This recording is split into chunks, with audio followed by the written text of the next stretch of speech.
Hello and welcome to Byjus Exam Prep IAS. I welcome you all to the Hindu newspaper analysis for today. I hope by now you're already a part of our Telegram channel.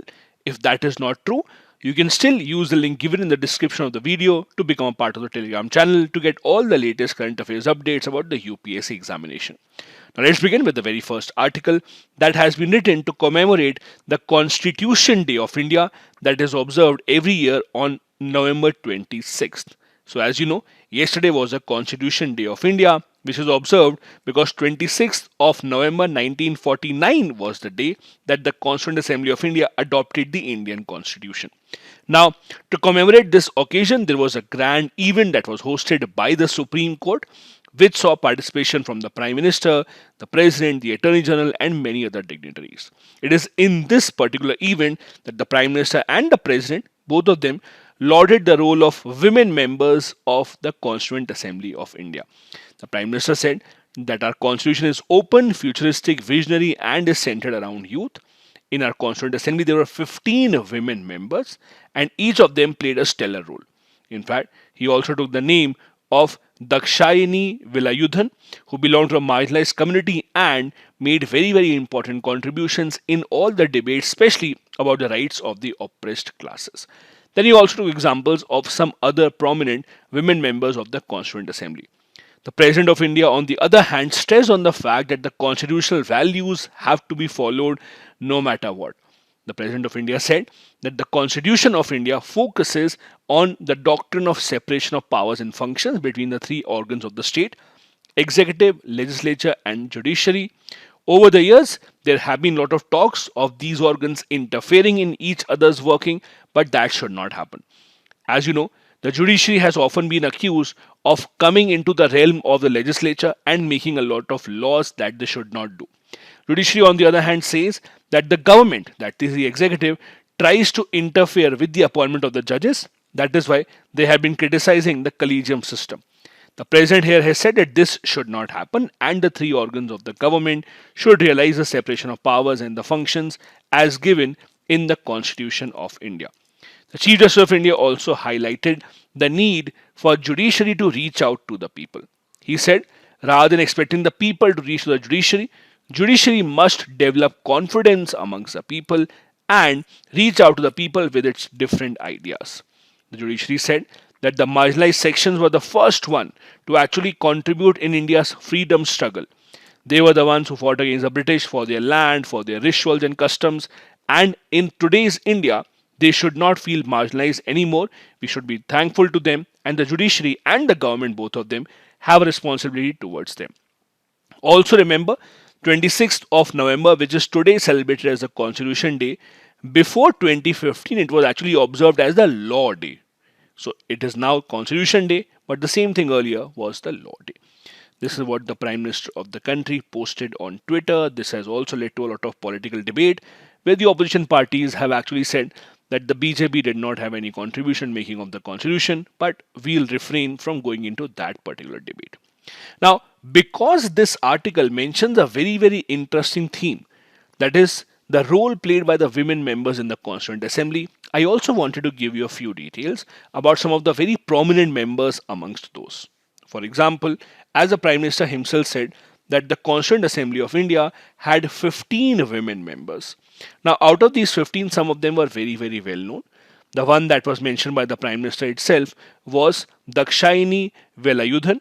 As I discussed, she was among the first generation of women of her community to be educated. She was the first and the only Dalit women to be a part of the Constituent Assembly. Along with Dr. B.R. Ambedkar, she raised a lot of caste-related issues.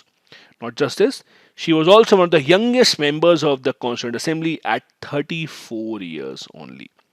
Then we also had Hansa Jivraj Mehta. She was the one who actually presented the national flag to the Assembly on behalf of the women of India. Along with other women members such as Rajkumari Amrit Kaur, she also took part in the debate for women rights and fought for the Uniform Civil Code in favor of the women. Then we also had Begum Ezaz Rasool. She was the only Muslim woman amongst the 15 and was elected from UP at that time. In fact, in independent India, between 1969 and 71, she was also the Minister for Social Welfare and Minorities.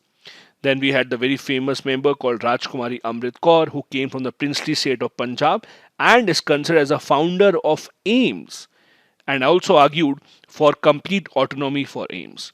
She was also behind many other institutions such as the Tuberculosis Association of India, the Central Leprosy and Research Institute, and others. Then we had the famous Sarojini Naidu, who was the first Indian woman to be the president of the Indian National Congress and also to be appointed as the governor.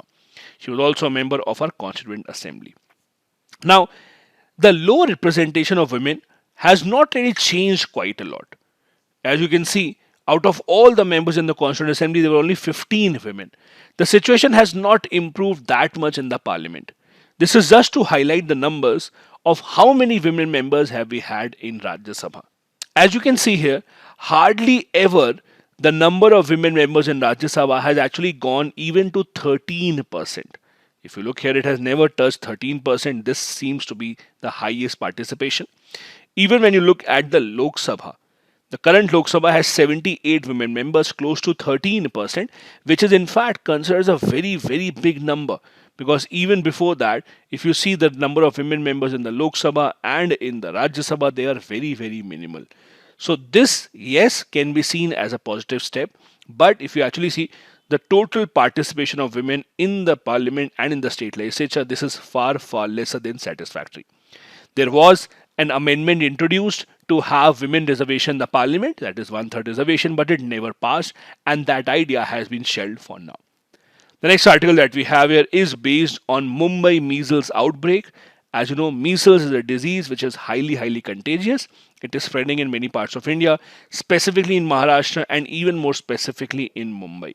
Now, the reason why many of these diseases are actually coming back and are spreading in large numbers is because when the entire world was undergoing the pandemic, our entire focus was on COVID-19 vaccination and the COVID-19 disease.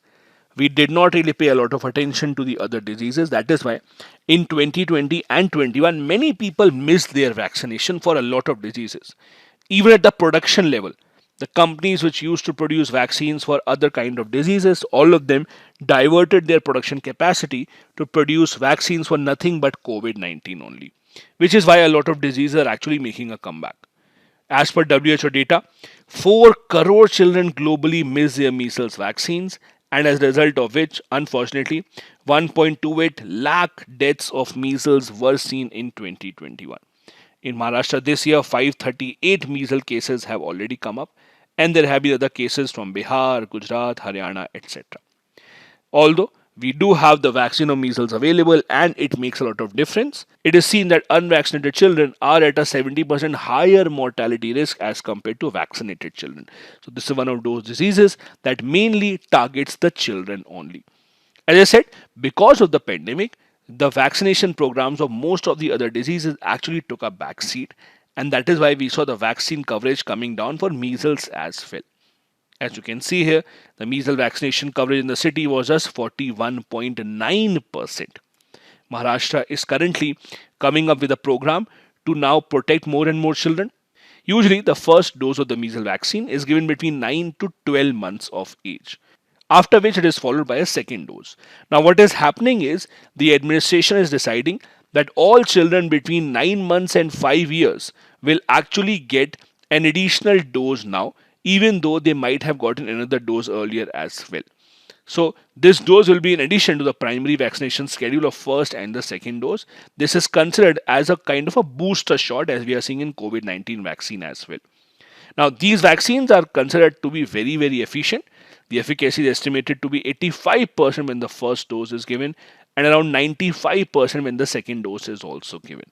So if you actually have taken the vaccine, both the shots, there's a very, very low probability of you catching measles or becoming extremely weak with that. But it has happened in certain cases, as we have seen in COVID as well. That is why the focus on vaccine has to come back. Now, measles is an extremely, extremely contagious virus, means it spreads very, very quickly. It can spread to others in about 8 days. And it is the 4th day when the rash actually starts to appear, and the end of the rash only deteriorates the condition even further. Now, if you look at measles in India, Indian government and WHO, both of them have been grappling with this issue of tackling the measles problem in India. The government of India, in fact, has decided to target 2023 as a year by which we want to eliminate measles, rubella. Now, measles and rubella are two connected diseases, even their vaccination is the same. So, one single vaccination actually aims to target both of these. Government of India earlier had a target of 2021, but it has now been shifted to 2023 because of the pandemic. Now, measles, as we discussed, a very contagious viral disease. It can transmit from one person to other via droplets when an infected person sneezes or coughs in the nearby vicinity.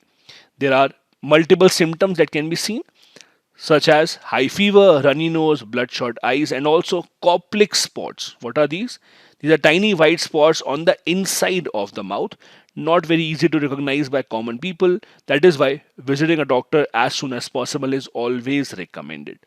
Problematically, there is no specific medical treatment for measles. Rubella, on the other hand, is again a viral disease caused by rubella virus, and it affects the skin and the lymph nodes. It is usually a mild disease in the kids, but the infection can get dangerous for pregnant women specifically. As I discussed, there is one single vaccine that actually covers both of these. In India, it is a part of the Universal Immunization Program, that is the UIP. So the government has taken up the responsibility of vaccinating as many children across the country as possible. As I said, there are two doses that are given. First between 9 to 12 months, second between 6 to 24 months. If the second dose is missed, it can still be given till the age of 5 years. As you can see here, not just measles, there are many other vaccines where India is lagging behind, unfortunately, and we have to ensure that our coverage of these diseases and their vaccines actually improves. The DPT, the polio vaccine, hepatitis B, all of these have to be taken up on priority. Next, we have an article based on the Government of India's latest initiatives to prevent suicides in India. So recently, the Union Ministry of Health and Family Welfare released India's first ever national strategy for suicide prevention. This document mainly talks about creating a society where people value lives, where everyone is there to help someone else, where if you have these kind of thoughts of ending your life, you always have someone to talk to. The aim is to reduce suicide mortality by 10% in the country by 2030. Now, if you believe the WHO data from 2018, you will see globally 8 lakh people have passed away due to suicide every single year, one third of which are just young people. In fact, in India, suicide is the second leading cause of death amongst 15 to 29 years old and second leading cause of death amongst female as well. In fact, India contributes about one fourth of the global suicide cases. Amongst women, it is even higher as compared to males. In fact, more than 1 lakh lives are lost in India every single year just because of suicide. Thus, the strategy document now aims to have participation from multiple stakeholders, society, education institutions, government, all of them coming together to help people having such thoughts. Some of the most common reasons behind suicides include family issues, illnesses, bankruptcy, marital conflicts, etc. The strategy of the government, as I said, involves multiple stakeholders: center government, state government, regional governance institutions, NGOs, all of them are invited to play a role. Now, looking at the factors that are responsible for these kind of suicide issues, the government has also roped in multiple ministries: Ministry of Agriculture, Home Affairs, IB, Social Justice, Information Technology, Labor, Women Child Development also to play an important role in bringing together this change. Now, I've taken this data from the latest report of NCRB, the National Crime Record Bureau, that keeps a track of suicide cases in India. As you can see here, the number of suicide cases amongst daily wage workers especially is very high in India. As you can see, this bar represents the total suicide, while this bar represents the suicide by daily wage workers, which is on an increase, which is a very disturbing trend. Also, if you talk about suicides in India as per profession, you will see daily wage worker come right there at the top.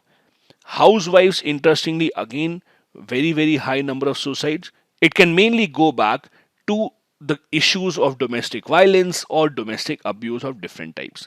Then we also have students, people engaged in farming sector also a part of this list, unfortunately. The Government of India, even before this strategy document, has made multiple initiatives to stop or to reduce the suicide cases in India. We have the National Mental Health Program since 1982. Then, most importantly, Mental Health Care Act of 2017. After a long standing demand of the activists working in this area, the government under this act finally decriminalized suicide attempts in India. This has now allowed individuals with mental illnesses to decide the course of their treatment and even appoint someone on their behalf to decide for their treatment.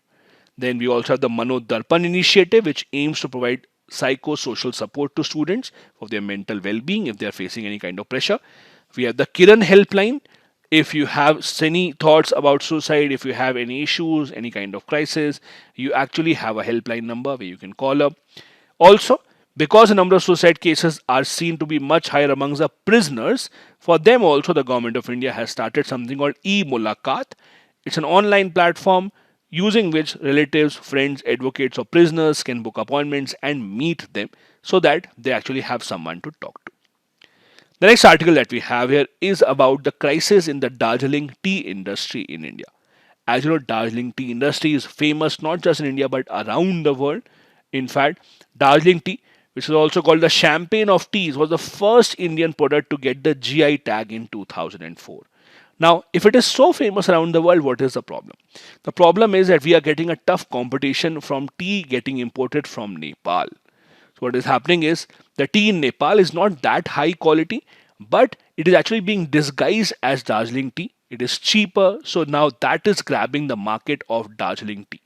That is why the Tea Board of India requested the government to give them a support of 1000 crore rupees over the next 5 years, especially to give a boost to the tea industry and the small tea growers in Darjeeling and in the nearby areas. There are about 87 tea gardens in Darjeeling, employing 55,000 workers. Now, the threats mainly from Nepal is not really in terms of quality, but it's more in terms of price. Nepal is importing a lot of tea into India, which is of inferior quality and is much, much cheaper. It is then getting repackaged, and many people are selling it, calling it Darjeeling tea, which should be restricted by the government. Under the revised Treaty of Trade between India and Nepal, both parties agreed to exempt each other's goods from basic custom duty. This is why the tea coming in from Nepal is free from any taxes, which is harming the Indian tea growers, and they are unhappy with this. Now, Nepal, because it has similar climatic conditions and terrain as Darjeeling, also produces tea, which is at lower price. They have lesser input cost, they have lesser cost of labor. That is why they don't have to spend a lot of money. Even the quality checks done on Indian tea, because we have the GI tag, are much more strict as compared to the ones that are done in Nepal. That is why their overall cost is much, much lower, although their quality is no match, but they're giving a tough competition to Darjeeling tea. Now, the reason why it all started, you can go back in 2017. If you remember, for a long, long time, there have been a demand of Gorkha land being carved out as a new state outside of West Bengal. In 2017, there was a very serious agitation because of this, when the West Bengal government had decided to make Bengali language compulsory in the schools in West Bengal. Now, Gorkhaland is an area within West Bengal where people native to this area speak Nepali language. They don't speak Bengali. So they started to have this agitation that how can you make Bengali compulsory? This became a huge agitation, so much so that it disrupted all the production of Darjeeling tea in the entire Darjeeling area in 2017. This gave an opportunity for Nepal to actually import their tea into India to fill up that vacuum created by the Gorkhaland agitation. And since then, the situation has not improved, because once the buyers get a taste of cheaper tea, they don't want to spend a lot of money on Darjeeling tea. That is what has become the big, big problem. There are other problems as well. Even in India, the production has come down. The input cost has increased because of inflation. The climatic patterns have changed, and the per hectare yield has also not really been very good. The problem is, because of the terrain of Darjeeling, there is very, very little scope for expanding the tea gardens or bringing more area under the tea gardens. On an average, a tea garden in Darjeeling is about 150 hectares, and those in the foothills can go up to 400 to 500 hectares. The problem is that the average yield per hectare is declining. It is 350 kg at present, which used to be about 540 kg in 2000. The other problem is that while the input cost is still increasing, the retail price of the tea is still not increasing. On an average, it has only increased by 1.7%, while the input cost is increasing by 10 to 12%, which is just not feasible.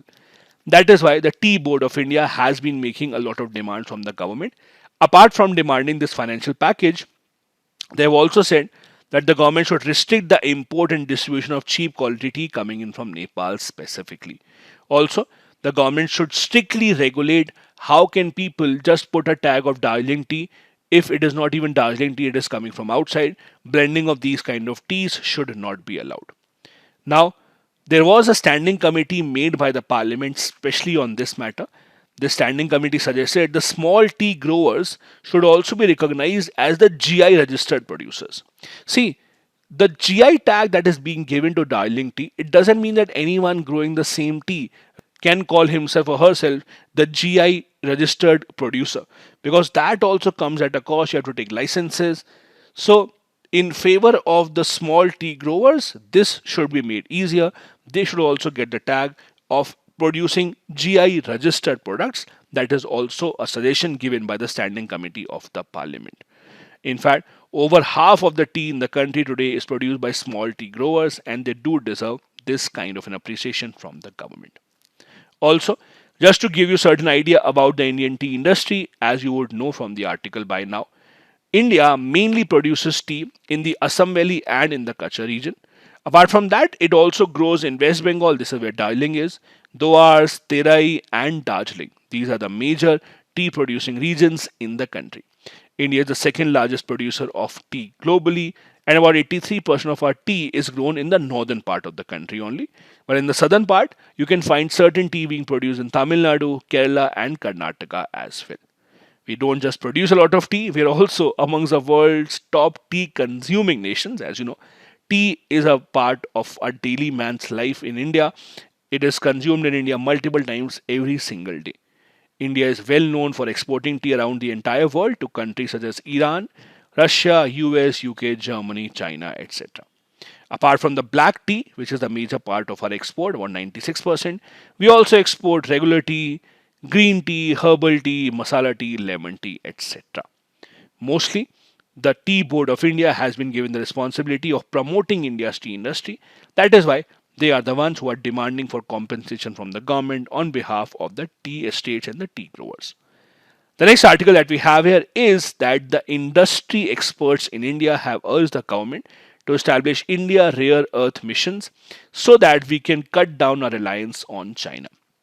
As you know, the entire world and not just India is right now dependent on China when it comes to rare earth metals, because China has developed a sort of a monopoly here.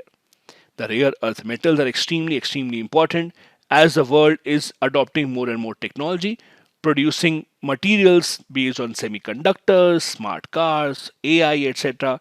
The need for rare earth metals is at an all-time high, and it will just increase in the future. Now, the industry has suggested that Indian government should set up India Rare Earth missions, which should have professionals, just like the semiconductor mission has been set up. India has 6% of the world's rare earth reserves, but we are not able to extract them completely. We only produce 1% of the world's global output, and thus we are still dependent on these minerals coming in from China. 92% of the rare earth metal imports by value came from China in 2018-19. Although the number has come down slightly, but even today this number is very high. Now, the Indian government has made up a company called India Rare Earth Limited, which is a government company which looks into mining of these kind of metals. The industry says that it should be divided into two parts. First part should only focus on thorium mining, while the other part should focus on other minerals as well. As you know, thorium mining is extremely important for India's civil nuclear program, while the other minerals can be used as rare earth metals in other applications as well. The industry said it should be a part of Make in India campaign, just like China has been running the Made in China 2025 initiative.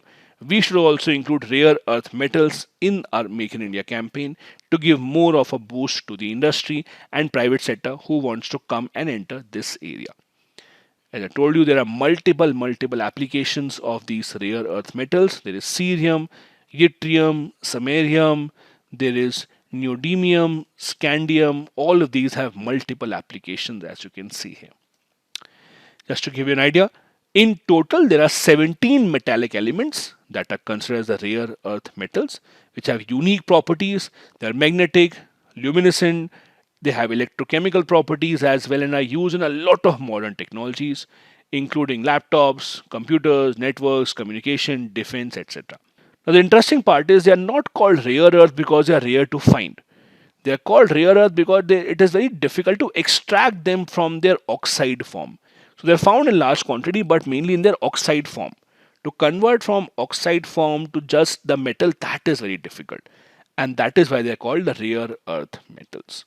India right now has a policy on the rare earth metals, as we discussed. It is administered by the Bureau of Mines and the Department of Atomic Energy by a company called IREL, which we just discussed, Indian Rare Earths Limited. This works under Department of Atomic Energy. This is a company that the industry wants to be divided into two parts. Also, China has a monopoly over this. They just a few years back were producing 90% of the world's rare earth metals. At least it has now come down to 60%, where other countries also taking note of this. Quad members, especially now, working hard to reduce China's monopoly in this regard. This is a list of those 17 rare earth metals. If you want to see, I have compiled this list for you. You can have a look and try and see which are the ones that are present here. These were the important articles on the Hindu newspaper today. Now, a couple of practice questions. Number one, India needs a proactive approach to counter China's growing dominance over the rare earth metals. Elaborate. Second, discuss some of the problems faced by Darjeeling tea growers. How can the government resolve these issues? Both the questions have to be answered within 250 words each. Thank you so much for watching the video. Have a good day ahead.